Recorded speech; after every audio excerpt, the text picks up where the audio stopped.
নমস্কার। আরও একটি নতুন রেসিপির সাথে তানিয়াস রান্নাঘরে আপনাদের স্বাগত জানাই। আজকে আমি একটি খাবার থালির আয়োজন আপনাদের সঙ্গে শেয়ার করতে চলেছি। খাবার থালিতে আছে আলু পুরি আর চিকেন কারি। দেখুন আলু পুরিগুলো তৈরি হচ্ছে, কতটা ফুলেছে আর কতটা সুন্দর হয়েছে। তাহলে চলুন রেসিপিটা দেখে নেওয়া যাক। প্রথমে চিকেন কারির মশলাটা তৈরি করে নেবো। একটা মিক্সিং জারে ৩টে মাঝারি সাইজের পেঁয়াজ কেটে দিলাম, বেশ কয়েক কোয়া রসুন, ২টো কাঁচা লঙ্কা, ১০ থেকে ১২টা গোটা গোলমরিচ, ১ চামচ জিরে, ১ চামচ গোটা ধনে আর দিচ্ছি কিছু ধনেপাতা। এবার সামান্য একটুখানি জল দিয়ে একটা পেস্ট তৈরি করে নেব। এদিকে আমি পরিষ্কার করে চিকেন ধুয়ে নিয়েছি। দেখুন চিকেনগুলো ধুয়ে নেওয়া হয়ে গেছে। এবার যে পেস্টটা তৈরি করেছি সেটা এর মধ্যে দিয়ে দিচ্ছি। খেয়াল রাখতে হবে পেস্টটা কিন্তু মিহি করে করতে হবে, এর মধ্যে যেন কোনো দানা না থাকে।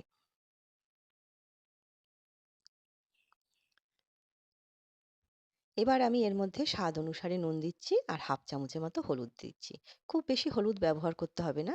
খুব অল্প হলুদেই কিন্তু এই রান্নাটা করলে বেশি ভালো লাগবে। তাহলে ধনেপাতার যে কালারটা আছে সেটা বজায় থাকবে।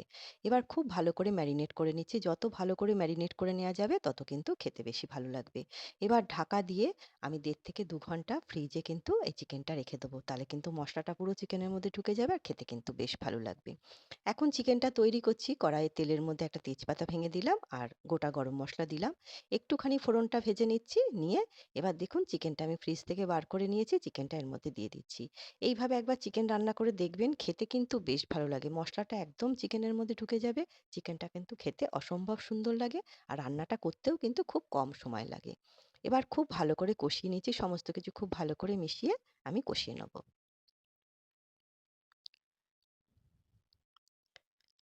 দেখুন কষিয়ে নেওয়া হয়ে গেছে। কিছু টমেটো কেটে রেখেছিলাম সেটা দিলাম। চিকেনের থেকে কিন্তু অনেকটাই জল বেরিয়েছে। আমি কিন্তু কোনো বাড়তি জল ব্যবহার করব না। চিকেনের থেকে যে জলটা বেরিয়েছে এতেই কিন্তু রান্নাটা হয়ে যাবে।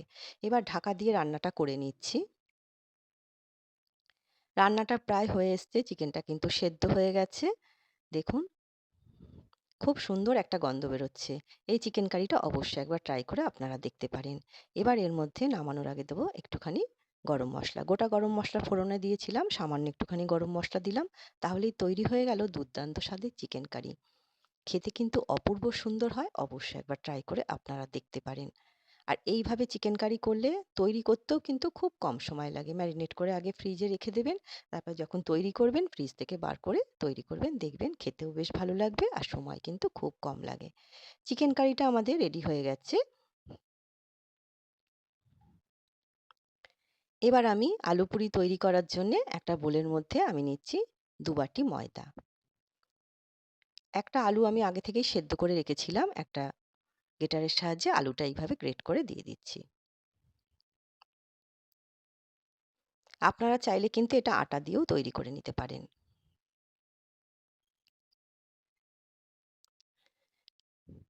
এবার দেবো স্বাদ অনুসারে নুন, সামান্য একটুখানি গোটা ধনে কাঠখোলায় ভেজে সেটা আমি গুঁড়ো করে দিলাম, ১ চামচ চিলি ফ্লেক্স আর দিচ্ছি কাসুরি মেথি। আর দেবো ১ চামচ ঘি। এবার খুব ভালো করে কিন্তু সমস্ত কিছু মিশিয়ে নিতে হবে। ২ বাটি ময়দাতে একটা আলুই কিন্তু যথেষ্ট। তাহলে কিন্তু আলু পুরিটা তৈরি করতেও বেশ সুবিধা হবে আর খেতে কিন্তু বেশ ভালো লাগবে।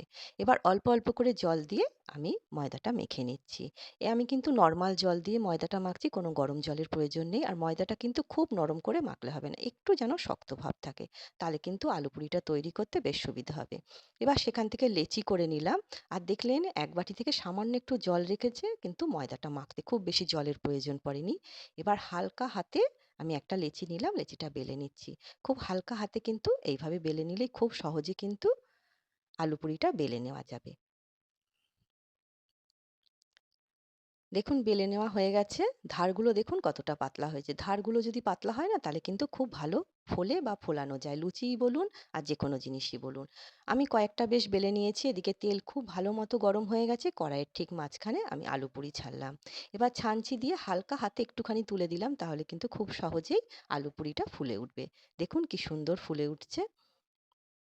গ্যাসের ফ্লেম কিন্তু একদম হাইতেই রাখা আছে। এবার এপিঠ ওপিঠ উল্টে আমি আলু পুরিটা ভেজে নিচ্ছি। এই আলু পুরিগুলো খেতে কিন্তু খুব ভালো লাগে আর তৈরি করতে কিন্তু খুব একটা বেশি সময় লাগে না। খুব ঝামেলাদায়ক জিনিস নয়।